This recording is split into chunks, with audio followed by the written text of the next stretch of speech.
Hi there everybody, welcome back to my channel on the way to PA / Foxy Chick AC.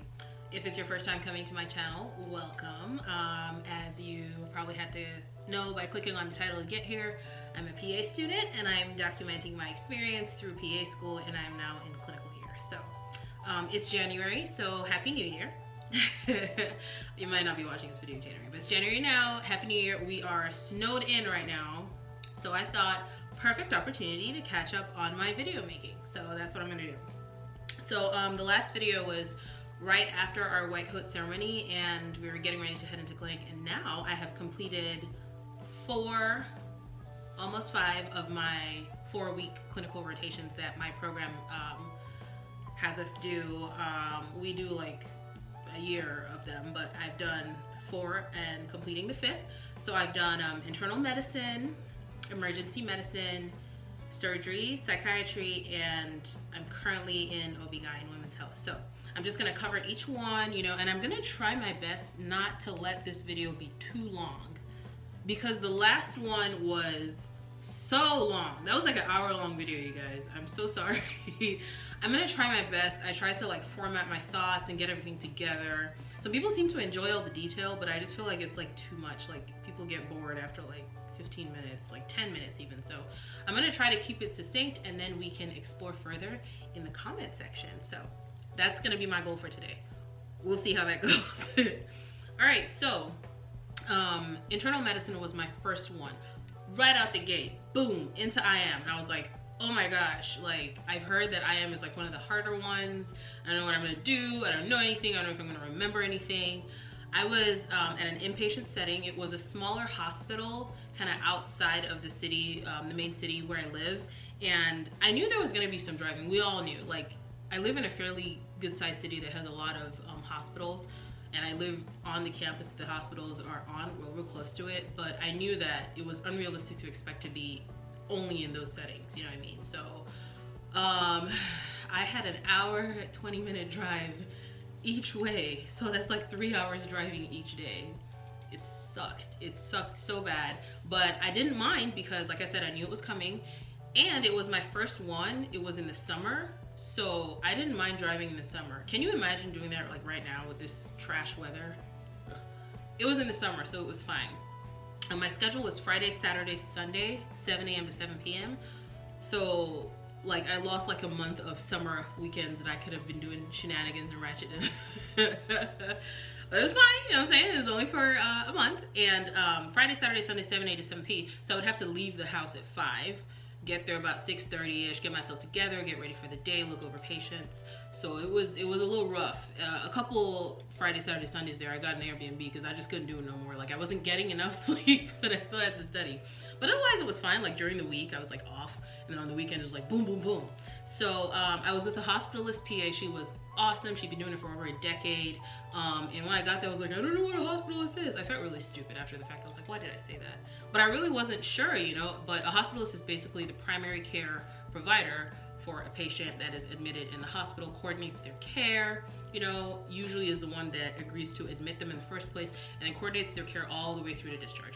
So it was a lot of rounding on Fridays, especially because like the whole team would be there, like the dietitian and the pharmacist and, you know, social work, and everybody would all around. But then on Saturday and Sunday, we would just kind of do like a little mini round, like, hey, how you doing, what's going on?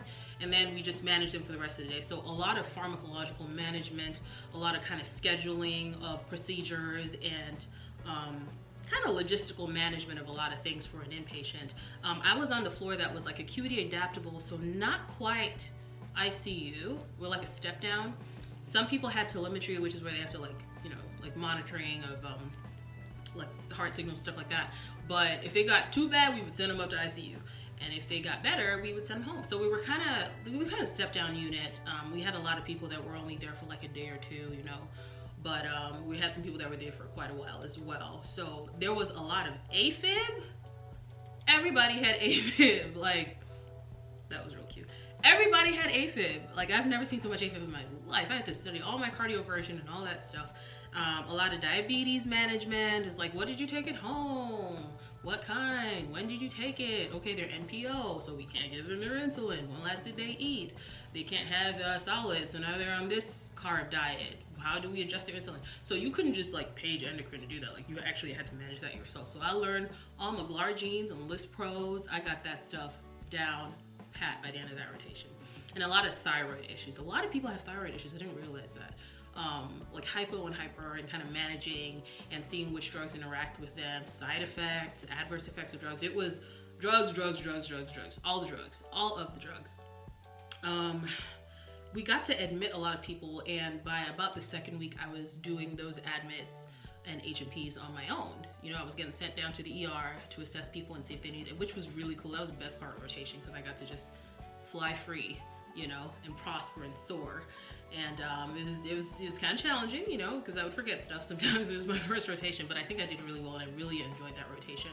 It was very cool to see the structure also, because the way it worked at that hospital, they have a hospitalist team that consists of PAs, NPs, and MDs, or doctors, MDs, DOs, all together. So it's kind of a team effort, and sometimes they would have to assess people and then send them off to the level 1 because they can be managed at this hospital. And it was really cool to see people kind of working together. Like it was a very synergistic, it was nice. I enjoyed seeing that on that rotation. The EOR was like a lot of cardiac stuff, so I really had to study to get up to par, but I had seen a lot of cardiac stuff also. IM was baptism by fire way to start my clinical rotations, but I survived, and it was really cool. And I was glad when it was done, because I didn't have to drive so far no more. Okay, then from IM, I went on to ER. My ER rotation was next.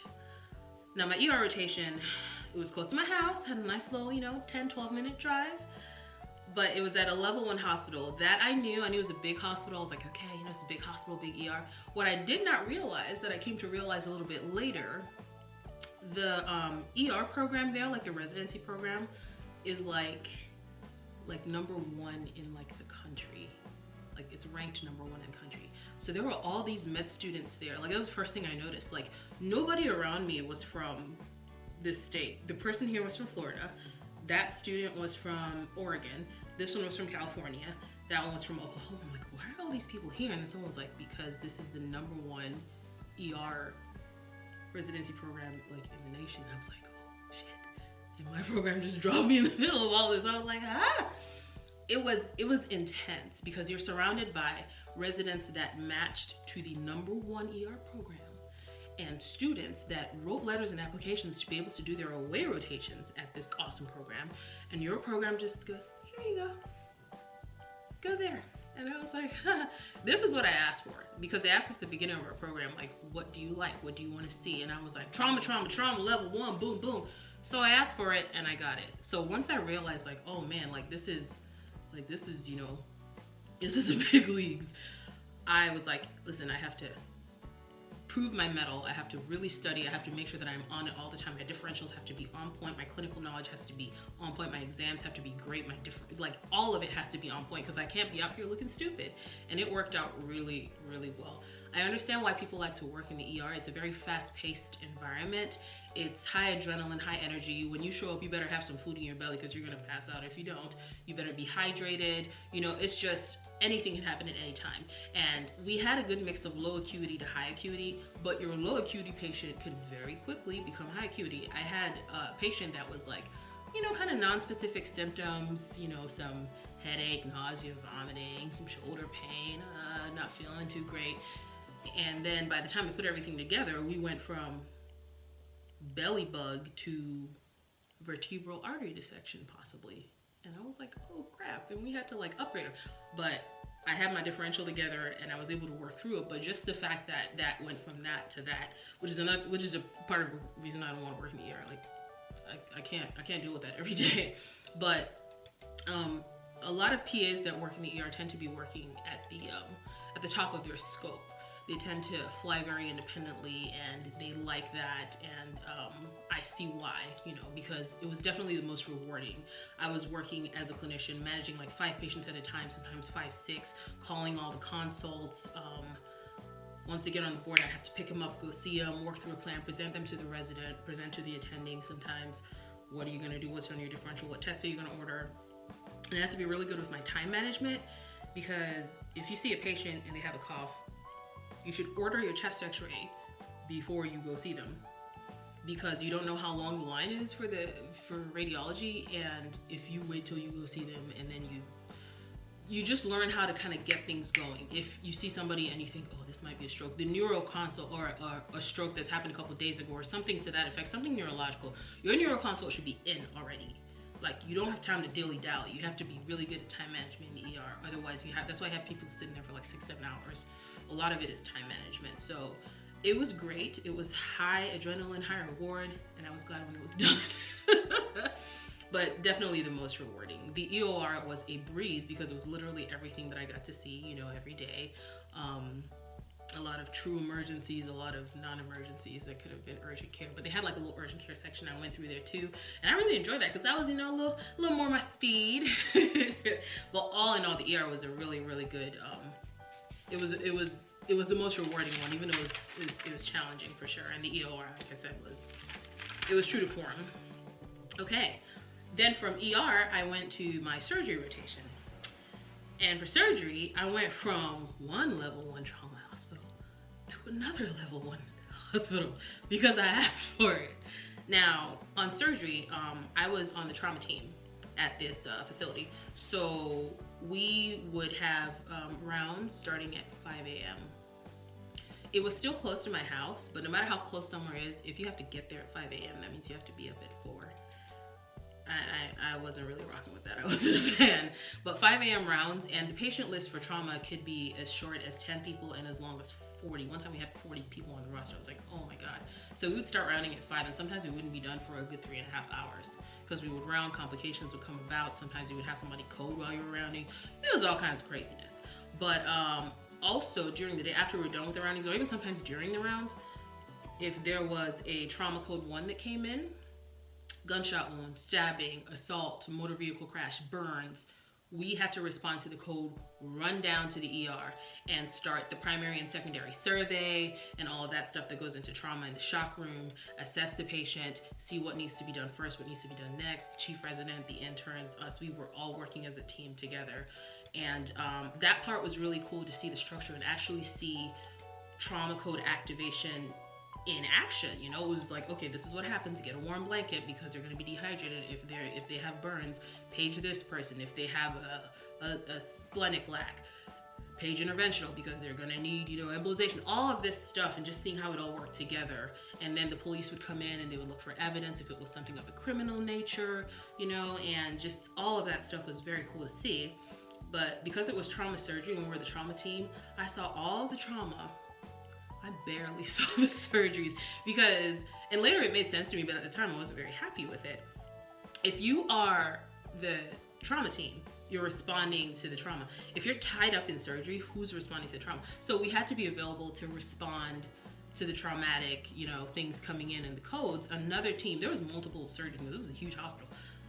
The other teams were doing the surgeries, but we were kind of getting the people together to go to the surgeries, you know, consult opto if they have big old globe, you know, rupture or whatever, consult ENT if they have like consult OMFS if they have facial fractures, so consult neuro if they have some brain stuff going on. We were doing all that, but like the actual operation part, I didn't see a lot of surgery, but I learned a lot of trauma. And being in that environment, I think with the ER I was doing stuff and learning, but in this trauma surgery rotation, I learned so much about cutting edge, frontline procedures, clinical practice, technologies, protocols. Like every day I was learning something. Like I had like pages and pages of stuff at the end of every day of just notes and websites and studies and, you know, clinical trials that were going on. And it was just very cool to be in the midst of all of that. It was very, a lot of education going on. We would attend like M&M, morbidity and mortality conferences. We would go for grand rounds. They would like Skype with this other team in Eastern Africa that they were kind of collaborating with, and the cases they were seeing there and the things that they did, things that could have been done better for better patient outcomes. It was so cool to be in the midst of all that for sure. And then also we, part of the rotation, we spent time in the surgical ICU. So some of those patients kind of overlapped. They had trauma, they were post-op, and now we're in the SICU. So in the SICU, we kind of learned all our you know, nutrition, post-op, urine output, monitoring things, vital signs that point to certain things happening versus, oh, this patient is okay for discharge, pulling chest tubes, placing chest tubes. All that stuff was more in the surgical ICU and the SICU. But all in all, so much learning. Like, that rotation was the bomb as far as just being up to date on all the stuff going on in the world of trauma, which is a fascinating, amazing world. And I was very glad to be done with that too. The EOR was fairly straightforward too, but I had to study a lot of my GI. The surgery EOR is heavy on gastrointestinal stuff, and I didn't really get to see a lot of that. I mean, I did, but I didn't get to like see it in the OR, you know what I'm saying? So I had to like make sure that I studied and brushed up on it. So, but it was not a problem. The rotation was great. It really was. From surgery, I went on to psychiatry. Now, my psychiatry rotation was at a Veterans Affairs Administration medical center. I don't know how many of you watching know how VA facilities work and run, but the culture is different. So coming from this fast-paced, trauma surgery, and then I come into inpatient psych at a VA facility, it's like, hold your horses, you got too much dip on your chip, you need to relax. Like, the culture is so different, and it's important to know the culture of the place that you're in, because if I had the same kind of gung-ho energy that I had with the trauma surgery rotation at this psych rotation, I would have driven people crazy, no pun intended. I would have just done too much. So I had to kind of gauge, like, oh, this is different. Like, the lunches were longer. Them lunches was fabulous. Like, by a certain time, everybody's like, okay, we're done, time to go home, you know, and it was just very different. So all the medical stuff, page medicine, let medicine handle it. We are handling their psych issues. We're handling their PTSD, we're handling their schizophrenia, we're handling the catatonia. We had a catatonia case, and we did an Ativan challenge, and it was like magic. When you have a condition and you do a treatment and it works the way it's supposed to, the feeling is indescribable, because this guy had like the waxy, you know, kind of movement and kind of stuck in place type deal with catatonia. And we gave him that Ativan challenge in about an hour. He was talking and moving and walking all over. I was like, oh my gosh. Medicine would handle the medicine stuff, and we would handle the psych stuff. The only parts we were concerned with is like side effects of drugs and panels you would have to get before starting a drug, getting trough levels to know, you know, have they been taking the drug. A lot of non-compliance. A lot of emergency detentions, you know, because people were harmed to themselves or others. We would round on them in the mornings, kind of get an idea of where their state of mind was, change medication regimens, start new ones, maintain them, and then see when they were okay for discharge. We'd collaborate with social work, see what resources were available to them and their families to help them so that they could manage their conditions a little better, be a little more compliant, you know, and be able to function independently. And I really got a new appreciation of how veteran healthcare works in this country, you know, for good or for not so good, because that was kind of my first foray into that. So it was quite the experience. I learned a lot of new stuff about that, and population was inpatient, like I said, and mostly male, you know, and a lot of traumas that had not been treated and would just suddenly bubble to the surface and just make the person not functional. So I definitely learned a lot in very close quarters with these patients, just kind of talking to them, developing a relationship so that you can then help them through their condition and disorder and help them to be, you know, more independent. So that was psych. It was good. The EOR, because the population I was dealing with was male inpatient, so like things like ADD, ADHD, I had to really study like childhood disorders. I didn't see none of that. So it's always good to look at the blueprint. So all the stuff that you know you've seen, you're like, okay, I've seen this, I've seen what they do, I know, you know, the drugs, and then the stuff that you know you haven't seen that population, like I didn't get a lot of anorexics or bulimics. I had to study that stuff hardcore. But the EOR was not bad at all. It was a little challenging though, but I scaled through. All right, and right now your girl is in OB-GYN. I'm in OB, I'm in my women's health rotation, and I absolutely love it. It is so much fun. I really enjoy my current clinic site because there is a good mix of clinic, which is outpatients coming in, return OB visits, pregnant women coming for, you know, 32-week, 36-week, 38-week, 12-week, confirming their estimated day of delivery, confirming they're actually pregnant, that it's intrauterine. And then we have gyne and in-office procedures, you know, saline, stenography, where you kind of put saline into the uterus so that the potential space opens up and you can see if there's any polyps, fibroids, stuff like that.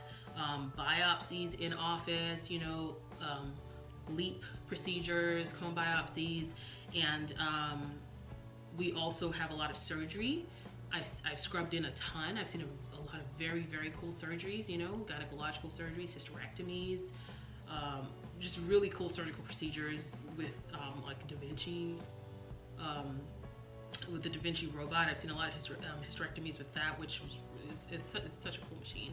And of course, labor and delivery. So I've seen kind of the whole gamut. The patients kind of range from your teenagers to your postmenopausal women, dealing with like postmenopausal bleeding and irregular cycles, and contraceptive counseling, and fertility, not fertility counseling, because there's a whole different department that does that, but just kind of the process of educating people on how conception works and how the cycle works and when best to, you know, when you ovulate and when you can get pregnant and the risks of certain things. So it's been a fabulous mix. Like, I've seen the gamut, and it's really been great. The women that come into this practice, because this guy's been doing this for a long time, they tend to have a good relationship with the provider. So understandably, there's some, you know, and this is something you might encounter anywhere, where a patient doesn't want a student in the room. So you gotta go, you gotta leave. They don't want you in there, you know, and you just understand that, and this isn't to sound mean, but you're the least important person in the room.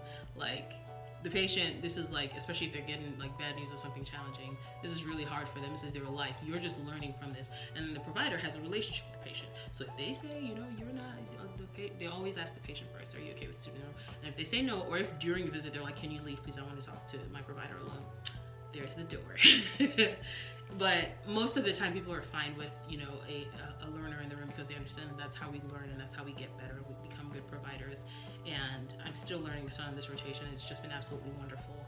And we'll see about the EOR. Still studying for that. We'll see how that goes. Once I'm done with this, I'm going to be going on to my first elective. My program gives us 3. And this first elective is going to be a specialty.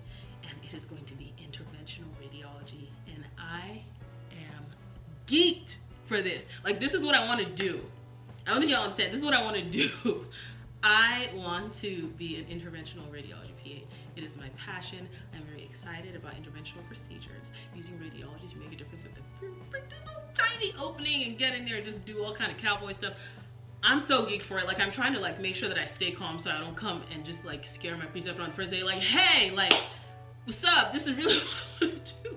But I'm very excited, and I'm glad that my program gives us the chance to explore, you know, a specialty as well as kind of a more general elective. So that's going to be going on once I get done with women's health, and we will see how it goes.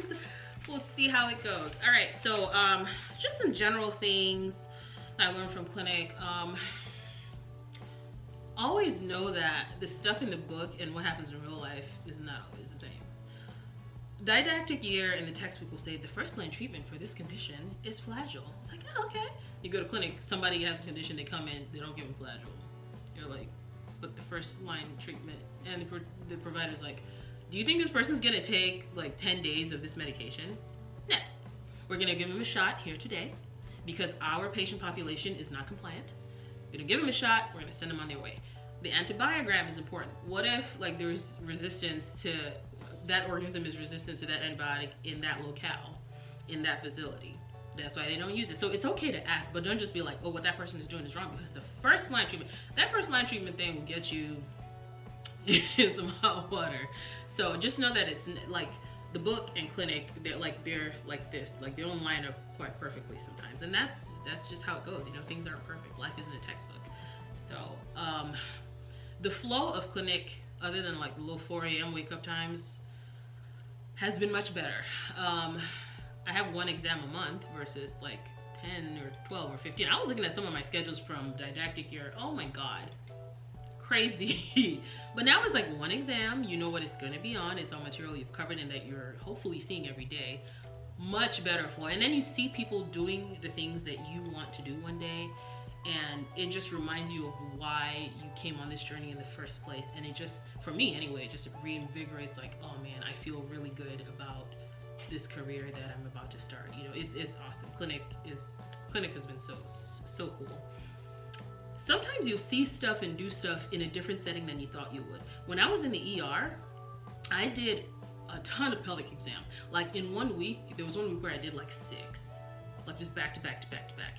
And at the time I was there, sometimes I'd be the only female student, and we're supposed to pick them up off the EHR, like the waiting list, and there would be a vaginal bleeding without fail, and some of the other students would stylishly not pick up the vaginal bleeding, and guess who would? Yes. And I would do pelvic exams, I would get specimens to send off for testing, and I got pretty good at it. I got pretty handy with the speculum.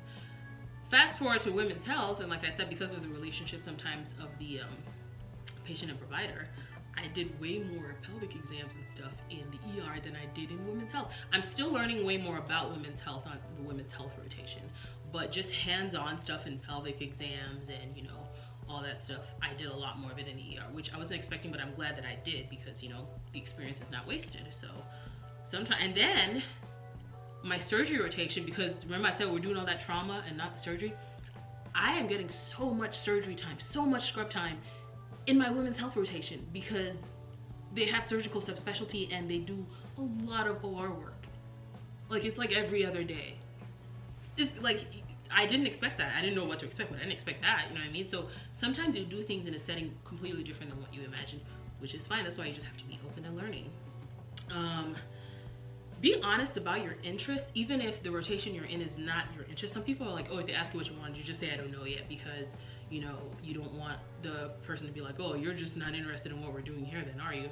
I think that there's a very tactful way, as long as you're mentally present, and you're trying to be a good learner, and you're engaged and active, and you don't look bored all the time. One of my preceptors in psych asked me, oh, what do you want to do? And I said IR, and she was like, oh, I know this person that's the blah, blah, blah IR over there, and, you know, I could send a message and you could shadow. I was like, yeah, we gonna shadow, of course. And then the other one, it was like, oh, what do you want to do IR? In my IM rotation, every time there was a patient that was getting an IR procedure, I got to go down with him and I got to watch it. So it pays to be open and honest about what you want to do, because that could change. I mean, that's what you want to do now. It doesn't mean that you're just there and it's just a waste of time. No, you just be tactful about it and be present. And then when opportunities in that open up, when the preceptor knows, as long as you've been a good student, they could totally network you out to where you want to, you know what I mean? So just play it right. Some people just never want to say what they want to go into, because they feel like then it makes them seem like a target, like, oh, well, you clearly don't care about OB if you just want to do blah, blah. I don't, it's not worked out that way for me anyway. So, and then if you, this goes for kind of some of my older students that maybe have some medical experience. For those of you that hadn't watched my previous videos, I've worked in X-ray for a long time, almost 10 years, at another level 1 trauma hospital in the city. So when I was on my trauma surgery rotation, some questions would get asked, and a lot of us in the student group, like a lot of people in the student group would have no idea what it was, but I would have an idea. I wouldn't know much about it, but I have an idea because I'd seen it, you know, responding to codes as an X-ray tech.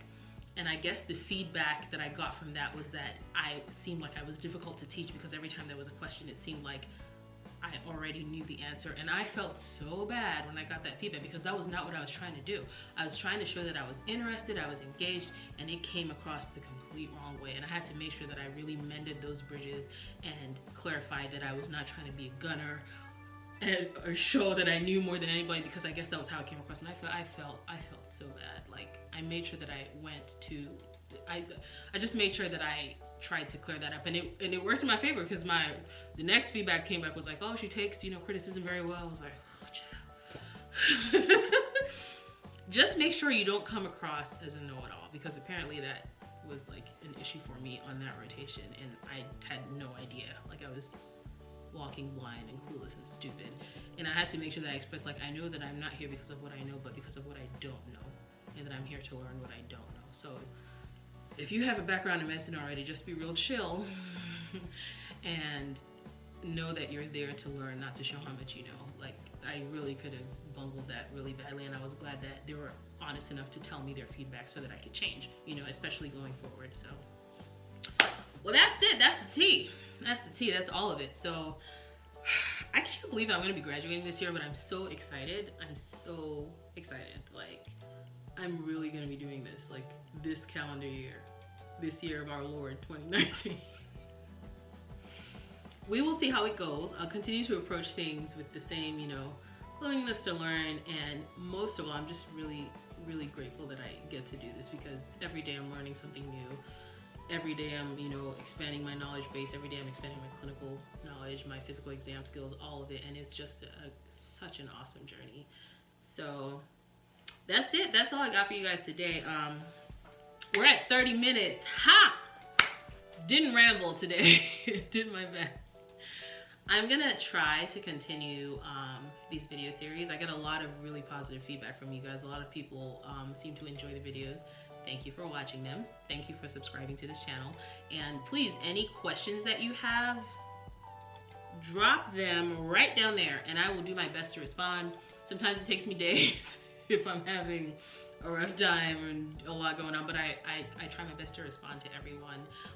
If you're out there still trying to apply to PA school, please make sure that you keep your spirits up, have a plan, follow through with the plan, and, you know, just give it your all. Give it your all. The only, like I said in like my early video, the only way that you know for sure you will not get into the program is if you don't apply.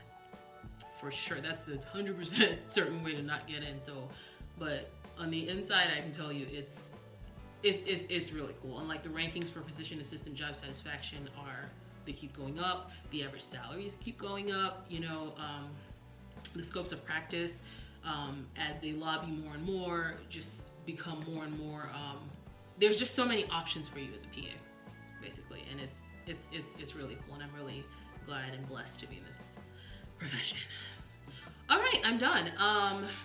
Thank you for watching, and we'll see when the next video gets done. If there's another snowstorm and I'm snowed in, that's a better chance that it'll get done on time. But I'm gonna go get ready because I have to be scrubbed in tomorrow. 7, 8 a.m. I think it's 8. I gotta go check. All right, thank you guys. You guys take care of yourselves, take care of each other. Have a great day.